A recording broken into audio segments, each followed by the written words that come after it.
नहमदुहु व नुसल्ली व नुसल्लिम अला रसूलिहिल करीम अम्मा बाद फ़अऊज़ु बिल्लाहि मिनश शैतानिर रजीम बिस्मिल्लाहिर रहमानिर रहीम। मेरे मुअज़्ज़ज़ सामाईन इकराम, अस्सलामु अलैकुम व रहमतुल्लाहि व बरकातुहू। मैं अपने रब कायनात से ये दुआ करती हूँ कि मेरे जितने भी सुनने वाले हैं, रब कायनात सबको सेहतमंद, तंदुरुस्त और लंबी ज़िंदगियाँ अता फरमाए। हम सब की हर मुश्किलों, परेशानियों, तंगदस्तियों में मेरा रब कायनात हमारी मदद अता फरमाए। हमें ज़हनी, रूहानी, जिस्मानी अजियत और तकलीफ़ों, बीमारियों से निजात अता फरमाए। हमें ज़हनी और रूहानी सुकून अता फरमाए। हमें बीमार दुनिया से बचाकर बीमार मदीना बनाए। और जो हम सब के हक़ों में बेहतर है, मेरा रब कायनात हमारे लिए वो अता फरमाए। और जो हमारे हक़ों में बेहतर नहीं, उसका ख्याल भी हम सब के दिलों से निकाल दे और हम सबको अपनी रज़ा पर राज़ी रहने वाला बना दे। आमीन सुमा आमीन। माशाल्लाह से आज यकम रजबुल मुरज्जब का दिन है और नौचंदी जुमेरात है। आज के दिन जो मैं आप लोग के लिए वजीफ़ा लेकर आई हूँ वो सूरह कौसर का अस्तगफिरुल्लाह और या अल्लाह या रसूलुल्लाह का पावरफुल मुजर्रब वजीफ़ा है। ये महीना रब कायनात ने अपनी तरफ मुंसलिब किया हुआ है। ये रजब का महीना अल्लाह का महीना माना जाता है। इसमें जो भी इबादतें करते हैं तो रब कायनात को बहुत पसंद होती हैं। आप इस वजीफ़े को आज के दिन, जो आपकी सालों से रुकी हुई हाजात हैं, पूरी नहीं हो रही, ज़िद्दी से ज़िद्दी हाजतें हैं, आपने बहुत से अमाल किए, बहुत से वजीफ़े किए, बहुत सी दुआएं की जो पूरी नहीं हो रही, तो आज आप इस वजीफ़े को पढ़ेंगे, पुख्ता यकीन रख के पढ़िएगा तो रब कायनात आपकी झोलियों को भर देगा। आप जब इस वजीफ़े को करेंगे तो आपकी हर नेक और जायज़ हाजत को रब कायनात इंशाअल्लाह उल अज़ीज़ अपने हुक्म से पूरा अता फरमा देगा। आप इस वजीफ़े को आज के दिन स्किप मत कीजिएगा, छोड़िएगा मत। जैसे वीडियो मिले फ़ौरन पढ़ लेगा, फ़ौरन किसी मजबूरी की वजह से ना पढ़ सके तो इस वीडियो को अपने पास सेव कर ले। जैसे ही आपको टाइम मिले तो आपने इस वजीफ़े को लाजमन पढ़ना। पढ़ कर देखिएगा कि रब कायनात आपकी झोलियों को कैसे भर देगा। आप इस वजीफ़े को आज के दिन किसी भी मकसद, किसी भी हाजत के लिए पढ़ सकते हैं। आप इस वजीफ़े को रब कायनात के गैबी ख़जानों से दौलत लेने के लिए पढ़ सकते हैं। आपका अपना घर नहीं, घर खरीदने के लिए पढ़ सकते हैं। आपके घर में लड़ाई झगड़े रहते हैं, नचाकी परेशानी, मुफलसी, गरीबी है, उसके लिए पढ़ सकते हैं। आप इस वजीफ़े को आज के दिन आपकी औलाद नहीं या आपकी औलाद नाफरमान है उसके लिए पढ़ सकते हैं। आप इस वजीफ़े को आपके घर में कोई बहुत ज़्यादा बीमार है या खुद बीमार है उसके लिए पढ़ सकते हैं। आपके पास अच्छी जॉब नहीं, जॉब लेने के लिए पढ़ सकते हैं। आपकी शादी नहीं हो रही या आपके बच्चों की शादियां नहीं हो रही उसके लिए पढ़ सकते हैं। आपके ऊपर बहुत ज़्यादा कर्ज उतरने का सबब नहीं बन रहा या आपने अपनी कीमती चीज़ या पैसे किसी को दिए वापस नहीं कर रहे उसके लिए पढ़ सकते हैं। आपका अच्छा भला कारोबार चलता हुआ अचानक से बंद हो गया उसके लिए पढ़ सकते हैं। आपके घर में, आपकी ज़िंदगी में सुकून नहीं है, आपके कारोबार में, दौलत में, रिज़्क में बरकत नहीं, उसके लिए पढ़ सकते हैं। आपके ऊपर जादू टूना, बंदिश, नजर बद, हसद, कुछ भी, उसको ख़त्म करने के लिए पढ़ सकते हैं। मतलब किसी भी मकसद, किसी भी हाजत, किसी भी मुराद के लिए पढ़ सकते हैं। मगर जब पढ़ने लगे तो रब कायनात की ज़ाते पाक पर यकीन कामिल रख के पढ़िएगा। कहते हैं कि यकीन कामिल होता है, पीर कामिल नहीं होता। और अच्छी नीयत रख के पढ़िएगा कि रब कायनात कुरान पाक में इरशाद फरमाता है, इन्नमल आमालु बिन्नियात, कि जो अमलों का दारोमदार होता है वो नीयतों पर होता है। अगर हमारी नीयत अच्छी है तो हमारा अमल भी अच्छा होता है, और अगर हमारी नीयत ही अच्छी नहीं तो हमारा अमल भी अच्छा नहीं होता। चाहे हम जितनी मर्जी मेहनत कर ले, जितनी मर्जी कोशिश कर ले, हमें उसका फल, उसका अजर अच्छा नहीं मिलता। इसलिए अच्छी नीयत रख के, पुख्ता यकीन रख के और 5 वक्त की नमाज की पाबंदी लाजमा रखिएगा। फिर इस वजीफ़े को कीजिए। अगर वजीफ़ा करते वक्त आपके दिलों में, ज़हनों में ऐसा वसवसा नहीं आना चाहिए कि हम ये अमल कर रहे हैं, पता नहीं हमारी मुराद पूरी हो या ना हो। ऐसा हो नहीं सकता कि हम रब कायनात के किसी इसम का या कलाम पाक का वजीफ़ा पढ़े और हमें कामयाबी ना मिले। ये हमारे ईमान की कमज़ोरी जिसकी वजह से हमें नाकामी मिलती है। आपने सिर्फ अमल करना, उसका फल, उसका अजर देना उस ज़ाते पाक का काम है, क्योंकि उसकी दस्ते कुदरत से कोई चीज़ बाहर नहीं, उसको कुन कहने की देर और फयाकून हो जाता है। आपने अमल करने के बाद उसके कुन का इंतज़ार करना है। इंशाअल्लाह उल अज़ीज़ रब कायनात अपने हुक्म से आपकी तकदीर के बंद तालों को खोल देगा, नसीब के सितारों को चमका देगा, आपकी ज़िंदगी में आसिया से मोजज़े अता फरमाएगा।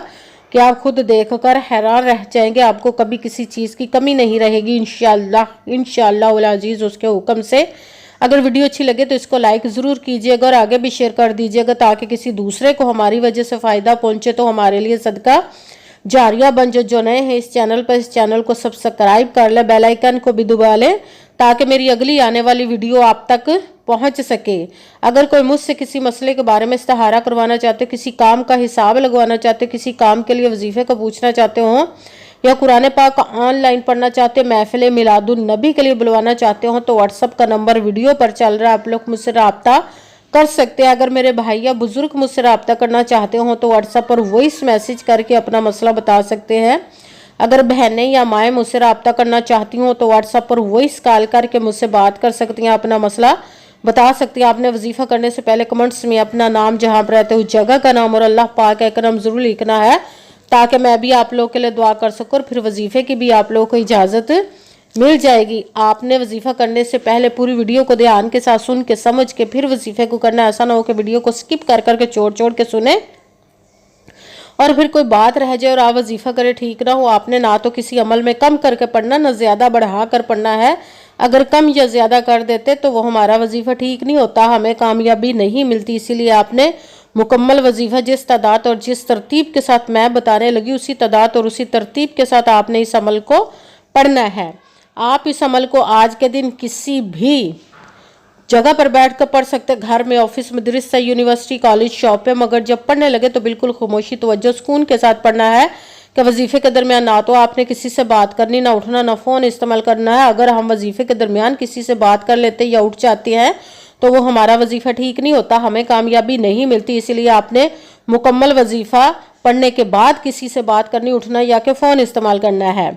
आप इस वजीफ़े को आज के दिन किसी भी वक़्त पढ़ सकते, किसी भी नमाज के साथ पढ़ सकते हैं, नमाज के अलावा भी पढ़ सकते हैं। अगर नमाज के साथ पढ़ रहे हैं तो नमाज मुकम्मल पढ़ने के बाद, दुआ मांगने के बाद आपने इस अमल को पढ़ना है। अगर नमाज के अलावा पढ़ रहे तो बावजू होकर ऐसी जगह पर बैठकर पढ़ना जब बिल्कुल खामोशी, तवज्जो, सुकून के साथ आप इस अमल को पढ़ सकें। जब अमल करने के लिए बैठ गए तो सबसे पहले आपने एक मरतबा दुरूद पाक पढ़ना है। कोई सा भी दुरूद पाक पढ़ सकते हैं, मगर दुरूद इब्राहिमी जो नमाज में पढ़ा जाता है वो वाला दुरूद पाक पढ़ ले तो ज़्यादा बेहतर, वरना कोई सा भी दुरूद पाक आप पढ़ सकते हैं। दुरूद पाक पढ़ने के बाद आपने एक मरतबा आऊज़ु बिल्लाहि मिनश शैतानिर रजीम बिस्मिल्लाहिर्रहमानिर्रहीम पढ़कर अपने मकसद की नियत कर लेनी जिसके लिए आप इस अमल को पढ़ने लगे हैं। फिर सबसे पहले नंबर पर जो आपने वजीफ़ा पढ़ना है कुरान पाक की सबसे छोटी, लाडली, ज़िद्दी सूरत जिसको दौलत का पावरफुल मुजर्रब वजीफ़ा माना जाता है, सूरह कौसर का अमल पढ़ना है। बिस्मिल्लाहिर्रहमानिर्रहीम इन्ना अअतैनाकल कौसरा फसल्लि लिरब्बिका वनहर इन्ना शानिअका हुवल अबतर। बिस्मिल्लाहिर्रहमानिर्रहीम इन्ना अअतैनाकल कौसरा फसल्लि लिरब्बिका वनहर इन्ना शानिअका हुवल अबतर। सूरह कौसर को आपने 11 मरतबा 11 टाइम पढ़ना। फिर साथ दूसरे नंबर पर जो वजीफ़ा पढ़ना वो है रब्बे कायनात से तौबा करना, माफ़ी मांगना, अस्तगफिरुल्लाह अस्तगफिरुल्लाह अस्तगफिरुल्लाह अस्तगफिरुल्लाह अस्तगफिरुल्लाह अस्तगफिरुल्लाह अस्तगफिरुल्लाह। इसको आपने 11 मरतबा 11 टाइम पढ़ना है। फिर तीसरे नंबर पर जो वजीफ़ा पढ़ना रब्बे कायनात और उसके महबूब के इसम मुबारक या अल्लाह या रसूलुल्लाह या अल्लाह या रसूलुल्लाह या अल्लाह या रसूलुल्लाह या अल्लाह या रसूलुल्लाह या अल्लाह या रसूलुल्लाह या अल्लाह या रसूलुल्लाह या अल्लाह या रसूलुल्लाह या अल्लाह या रसूलुल्लाह। इसको भी आपने 11 मरतबा 11 टाइम ही पढ़ना है। सबसे पहले एक मरतबा दुरूद पाक पढ़ा, फिर एक मरतबा आऊज़ु बिल्लाहि मिनश शैतानिर रजीम बिस्मिल्लाहिर्रहमानिर्रहीम पढ़कर अपने मकसद की नियत कर लेनी जिसके लिए आपने इस वजीफ़े को पढ़ने लगे। फिर पहले नंबर पर जो आपने वजीफ़ा पढ़ना कुरान पाक की सूरह कौसर का अमल करना है। बिस्मिल्लाहिर्रहमानिर्रहीम इन्ना अअतैनाकल कौसरा फसल्लि लिरब्बिका वनहर इन्ना शानिअका हुवल अबतर। तर सूरह कौसर को आपने 11 मरतबा 11 टाइम पढ़ना। फिर दूसरे नंबर पर जो वजीफ़ा पढ़ना वो है अस्तगफिरुल्लाह, इसको भी आपने 11 मरतबा 11 टाइम पढ़ना। फिर तीसरे नंबर पर जो वजीफ़ा पढ़ना वो है या अल्लाह या रसूलुल्लाह, इसको भी आपने 11 मरतबा 11 टाइम ही पढ़ना है। फिर वही दुरूद पाक पढ़ना जो दुरूद पाक वजीफ़ा शुरू करने से पहले पढ़ा था। जब दुरूद पाक पढ़ लिया, अब आपका वजीफ़ा मुकम्मल हो गया। अब आपने दोनों हाथों को रब्बे कायनात की बारगाह अक़दस में बुलंद कर लेना। सबसे पहले अपने गुनाहों की बख्शिश की दुआ मांगनी। फिर जिस मकसद जिस हाजत के लिए आपने इस अमल को किया उसकी खूब दुआ कीजिएगा और दुआओं में मुझे भी याद रखिएगा, मेरे लिए भी दुआ कीजिएगा। जज़ाकल्लाहु खैरा। जिस मकसद जिस हाजत के लिए आपने इस अमल को किया, रब्बे कायनात अपने हुक्म से, अपने प्यारे महबूब के सदका से, अपने कलाम पाक और इसमें मुबारक के सदके आपकी तमाम नेक और जायज़ हाजात को कबूल व मंसूर अता फरमाए इंशाअल्लाह अज़ीज़ अपने हुक्म से। आमीन सुम्मा आमीन। अस्सलामु अलैकुम व रहमतुल्लाहि व बरकातुहू।